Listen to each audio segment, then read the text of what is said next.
Vamos chamar quem entende para essa nossa conversa. E quem está comigo hoje é o meu amigo Elcio Bento, lá da Safras e Mercado. Elcio, seja bem-vindo ao Bom Dia Agro. Muito bom dia para você, meu amigo. Bom dia, Alexander. Bom falar contigo. Fazia tempo que a gente não conversava. Sempre bom falar contigo. Muito bom. Ô Elcio, vamos entender essa história do trigo, né? A situação está bastante preocupante em relação aí à qualidade. Primeiro, se preocupou com a qualidade por causa do excesso de chuva. Já dá para dizer que tem perdas já, Elcio, e isso já reflete nos preços, é isso mesmo? Então, Alexander, já dá para dizer que temos talvez a maior perda que já tivemos no Brasil, né, em termos de quantidade de produção. Quantidade e possivelmente de qualidade. Só para ter uma ideia, a nossa estimativa inicial aqui nas safras era de que a gente colheria 11,5 milhões de toneladas. E vamos colher menos de 9 milhões de toneladas. E como tu disseste, boa parte disso de baixa qualidade. O que nós temos de reflexo disso no mercado é que nós trabalhávamos com preços em paridade de exportação. Como os preços internacionais estão em baixa, antes dessa confirmação de quebra, nós tínhamos preços que no Paraná chegaram a R$ 980, um trigo muito barato no Paraná, porque tinha dificuldade de exportar em função do aperto no porto, né? E depois que a gente teve essa confirmação da quebra de safra, os preços inverteram rapidamente. A gente teve preços saindo de 980 no Paraná para hoje estar em torno de 1.350, 1.400, como indicação de preço e com tendência de firmeza. Então, basicamente, o que aconteceu foi isso. A gente trabalhava com um cenário em que os principais estados de produção teriam que retirar trigo das regiões de produção para exportar.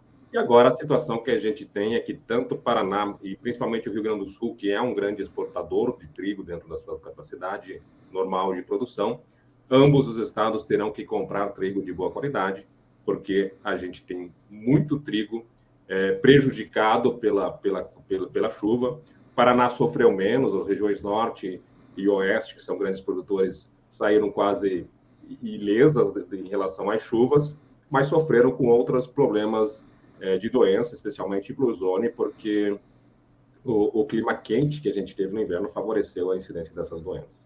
Aí, quando a gente vai no Paraná, para a região dos Campos Gerais, quando a gente vai para Santa Catarina, tanto no oeste quanto no Planalto Norte, e no Rio Grande do Sul, com exceção de uma pequena parcela do trigo colhido mais oeste, a gente tem um cenário extremamente complicado, de muita chuva e perdas significativas, muito trigo com baixa qualidade. Então, isso reduz o potencial de produção, deixa o mercado escasso com trigo de boa qualidade. E para complementar esse cenário de firmeza das cotações, a gente tem também o governo com intervenções através de PEP e PEP, bem verdade, com demanda pequena, mas que também corroboram, né, para esse cenário de firmeza das cotações. Então, foi isso que a gente tem. É bem verdade também que a gente precisa pensar como vendedor que o mercado recuperou muito, recuperou mais de 30% em um mês, mas agora já está alinhado ao mercado internacional e começa a bater nas linhas de paridade com o mercado internacional, paridade de importação. Ou seja, a partir do momento do início da safra argentina, principalmente, o trigo importado passará a ser uma barreira para novas altas aqui no nosso mercado. Isso que eu queria entender de você. Primeiro, essa perda de 2 milhões e meio, ou mais de 2 milhões e meio aí, de toneladas em relação à previsão inicial. Essa perda pode aumentar, Elcio? Essa continuidade das chuvas pode trazer mais consequências ou meio que já está dada a safra brasileira nesse nível aí de 9 milhões de toneladas? Esse é o nosso número, mas a gente sabe que a gente vai ter certeza qual é a quantidade da produção e principalmente a qualidade dos lotes quando a gente tiver esses trigos já negociados e enfim, feitos os testes de virologia, enfim, de qualidade de grão. Mas são números atuais que a gente precisa ainda, vai ter algum ajuste, mas a certeza de que essa quebra acentuada aí que a gente viu vai tornar o nosso mercado, a situação que a gente teve ano passado. Ano passado, a gente teve uma safra de 11,7 milhões de toneladas, 5 milhões de toneladas, 47 para ser mais exato, e o mercado brasileiro sofria com a escassez de trigo argentino. Esse ano a gente tem uma Argentina que tem menos trigo do que o seu potencial, mas em termos de oferta tem quase 4 milhões de toneladas a mais do que no ano passado. Então esse trigo argentino passa a ser uma alternativa. Ano passado tinha muito pouco trigo na Argentina, mas o Brasil tinha muito trigo. Então o Rio Grande do Sul jogou trigo para o Nordeste, como nunca. O Paraná, que tinha sofrido ano passado já com excesso de chuva, recebeu quase 1 milhão de toneladas de trigo gaúcho. E esse ano, esse excedente interno que a gente tinha no ano passado, no Rio Grande do Sul, especialmente o Rio Grande do Sul, no passado produziu quase 4 milhões a mais do que o seu consumo, dos seus moinhos. Este ano, olhando em termos de qualidade, certamente, mesmo os moinhos gaúchos, para manter os níveis de moagem, vão precisar comprar trigo de boa qualidade no mercado internacional. E fica também uma grande quantidade de feed wheat, né, trigo que é destinado para ração, que vai precisar encontrar uma demanda. Normalmente vai para o mercado internacional, até mais do que o mercado interno, né, de ração, mas é um trigo que precisa ser escoado, uma grande quantidade de trigo de qualidade baixa. No Paraná, ano passado, para a gente ter uma ideia, a gente teve pouco feed até, mas teve feed o ano passado, e teve trigos com pH mais baixos que ficaram presos no mercado e gerando excedente que precisavam ser negociados e mesclados com trigo de melhor qualidade, esperados para essa safra, para ser comercializado. Então, é importante que a gente tenha uma saída desse excedente de trigo de baixa qualidade que tem no mercado, para dar uma maior liquidez ao trigo de boa qualidade, especialmente, e também, na verdade, né, espaço para armazenagem quando entrar a safra de verão. Será que tem comprador para esse ano, para esse tipo de trigo?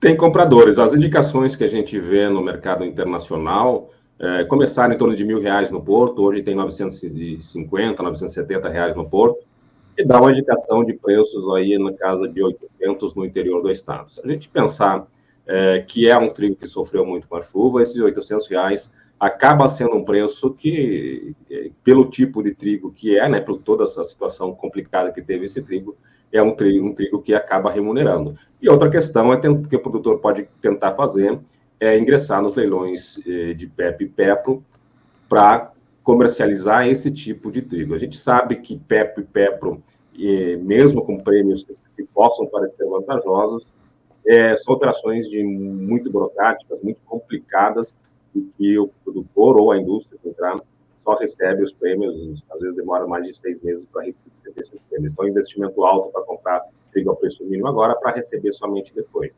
Mas existe o mercado internacional de feed é um mercado que existe, é dinâmico, o mundo consome para ração anualmente mais de 150 milhões de toneladas. E esse feed do Brasil normalmente encontra demanda no mercado internacional. A grande questão sempre é não encontrar demanda, a demanda sempre aparece, mas a questão é a que preços e pelas condições, enfim, que a gente teve um trigo feed no interior do estado, se você conseguir colocar R$800, acaba sendo uma forma, pelo menos, de amenizar as perdas que a gente tem sempre em anos como esse. É bom a gente sempre pensar, como sirva como alento, que a produção de trigo, a produção agrícola como um todo, tem esses revés, né, em termos de clima, mas que, se a gente pensar na recente história do trigo, a gente vê uma tendência de recuperação e bons momentos que a gente tem também para a agricultura brasileira. Esse é o ano daqueles que precisam ser enfrentados e, infelizmente, a situação nesse ano é bastante complicada.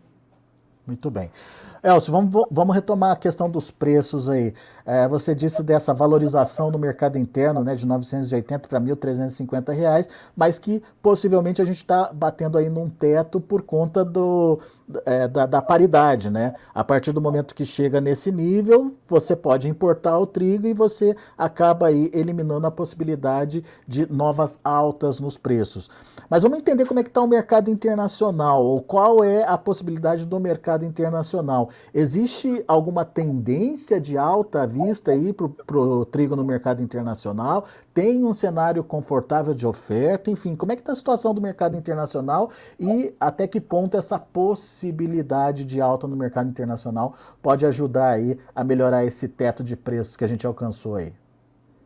Então, Alexandre, o mercado internacional está caminhando na contramão de uma possibilidade de maiores ganhos dos nossos preços. A gente tem preços hoje, se a gente considerar o contrato spot de Chicago, batendo um suporte próximo aí aqui em $5,40, que é o menor preço dessa temporada, e são preços inferiores, inclusive, àqueles que nós tínhamos lá antes da guerra, da invasão russa à Ucrânia.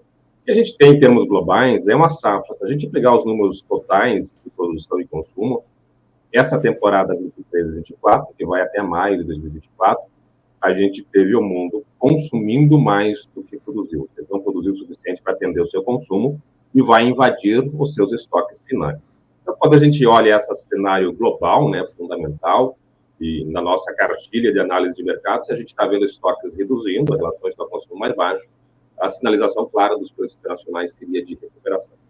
Não é o que a gente está vendo, a gente tem preços hoje que ficam de 25% a 30%, dependendo da região de exportação, inferiores aos do mesmo período ano passado, preço em dólar.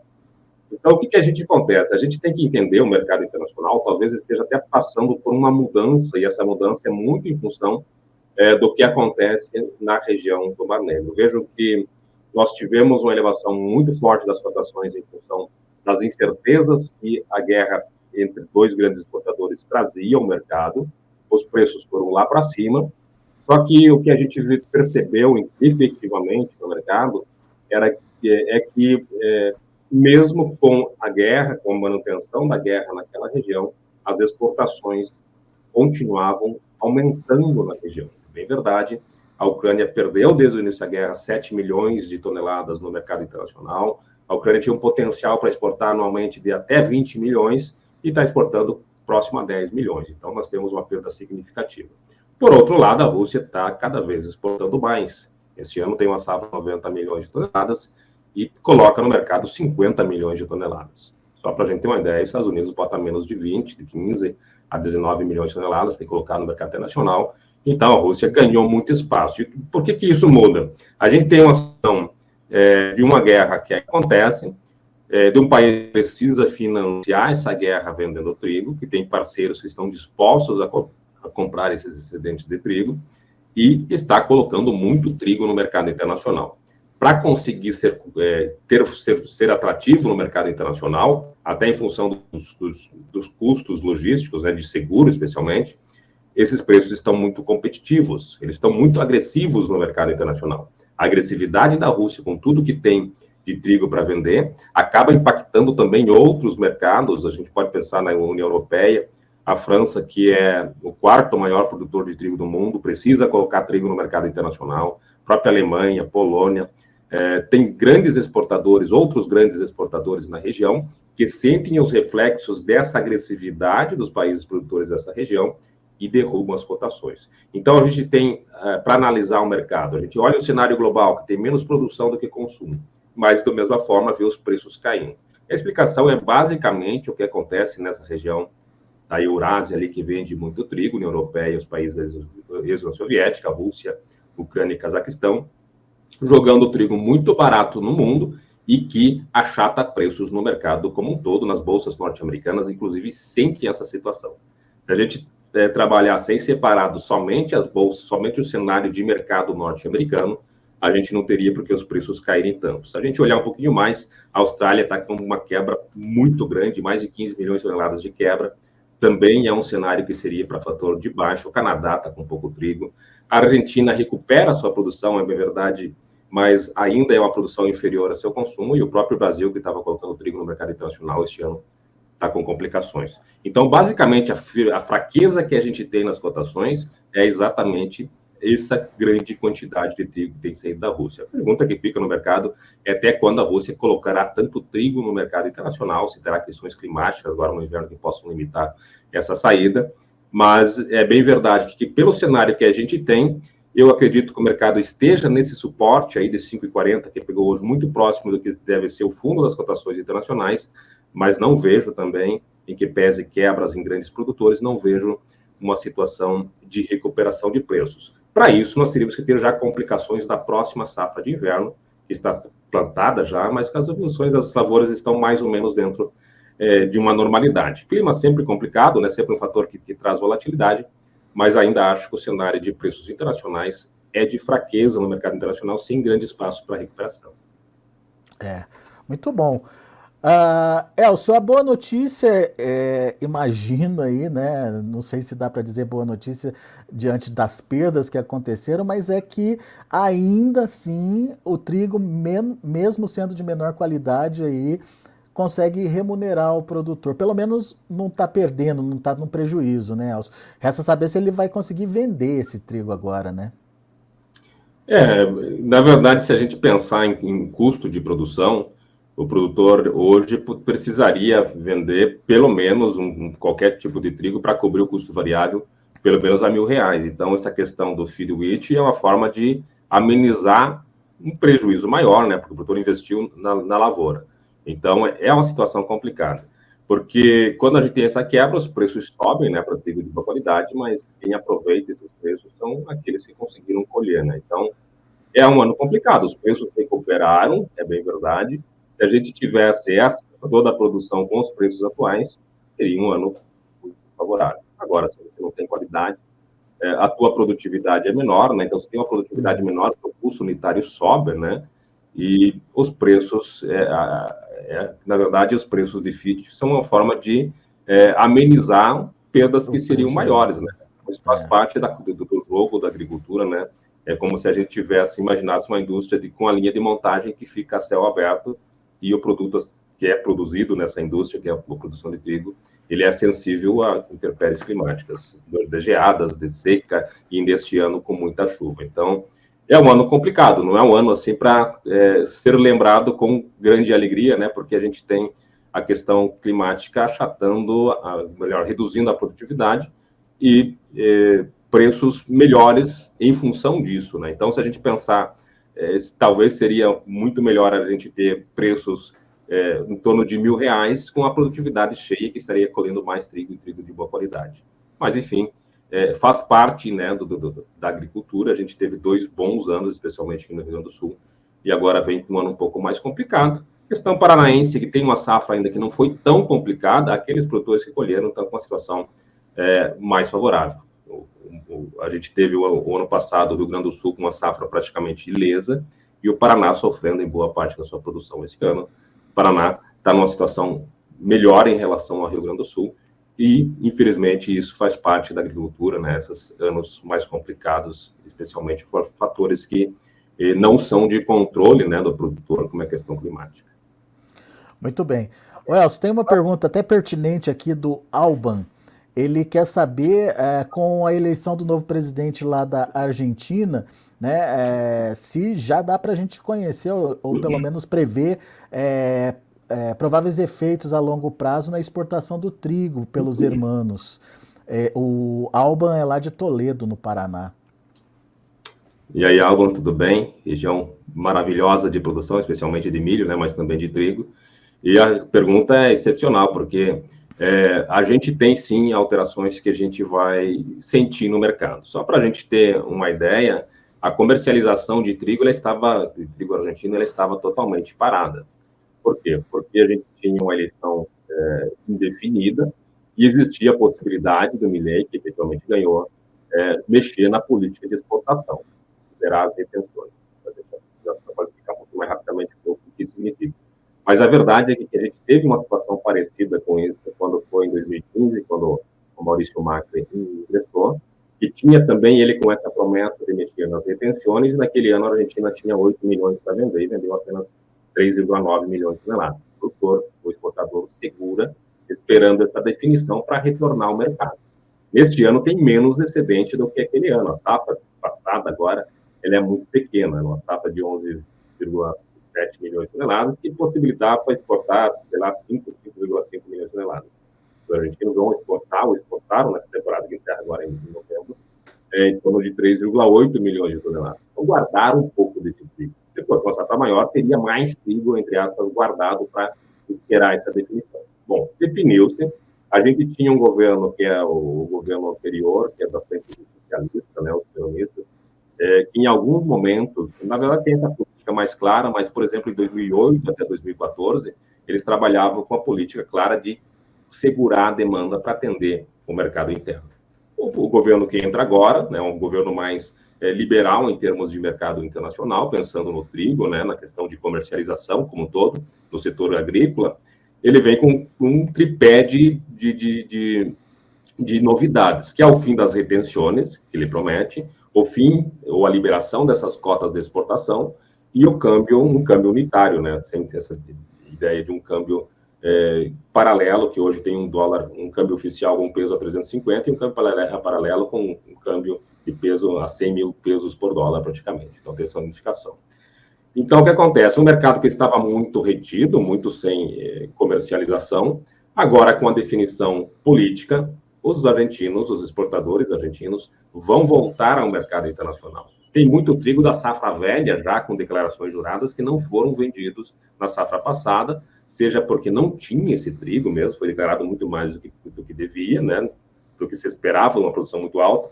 Então, tem a declaração de 8 milhões de toneladas já declaradas para vendas internacionais, e as exportações serão de 3,8. Então, sobra muito trigo da safra passada, ainda já declarado, né, ou não trigo da safra passada, mas declarações da safra passada também que vão ter que ser cumpridas nessa temporada.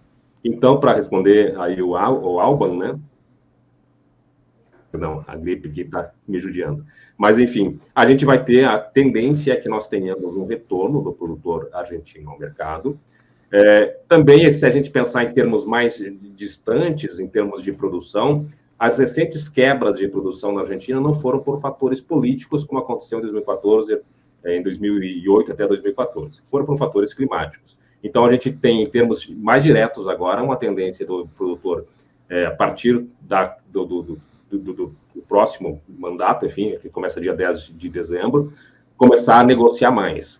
Aí vai depender muito também de qual vai ser o posicionamento em relação às retenções, porque de uma fala que inicialmente era de zerar no primeiro dia de mandato as retenções, a partir de agora o governo começa a falar de uma queda gradual das exportações, uma das retenções. Retenções é um imposto de importação de 12%, que todo o trigo sair da Argentina precisa pagar. Então, com a redução dessas retenções, com política um pouco mais aberta, a gente tem tudo para a Argentina retomar como um grande fornecedor, como um grande produtor, continuar tendo safras boas, né, em termos de volumes, se a produção ou se o clima ajudar, mas mais de curto prazo, para a próxima temporada, podemos esperar a Argentina no Brasil muito mais presente, com muito mais trigo, e com isso, sendo a principal referência para a formação de preços aqui no Brasil. Muito bem. Portanto, aí um resumo do que está acontecendo no mercado e principalmente essas expectativas em relação ao que pode acontecer com a Argentina, principalmente a Argentina, que é um grande fornecedor aí, de trigo para o Brasil. Meu amigo Elcio Bento, muito obrigado mais uma vez pela sua participação conosco aqui. Muito obrigado por disponibilizar um espacinho do seu tempo e nos ajudar a entender esse mercado. É um mercado de reação de preços, mas que, ao mesmo tempo, poucos produtores vão aproveitar esses atuais patamares de preços, ou porque perderam, ou porque tiveram aí redução da qualidade do seu produto. Mas, enfim, faz parte do jogo e, obviamente, a gente está torcendo para que o resultado final seja, pelo menos, de resultados positivos e não prejuízo aí na mão do produtor. Elcio, obrigado, viu? Volte sempre. Sempre bom falar contigo, Alexandre, e vocês notícias agrícolas. Um abraço a todos e até a próxima. Até a próxima, meu amigo. Até a próxima conversa com Elcio Bento, lá das Safras e Mercado aqui no Bom Dia Agro.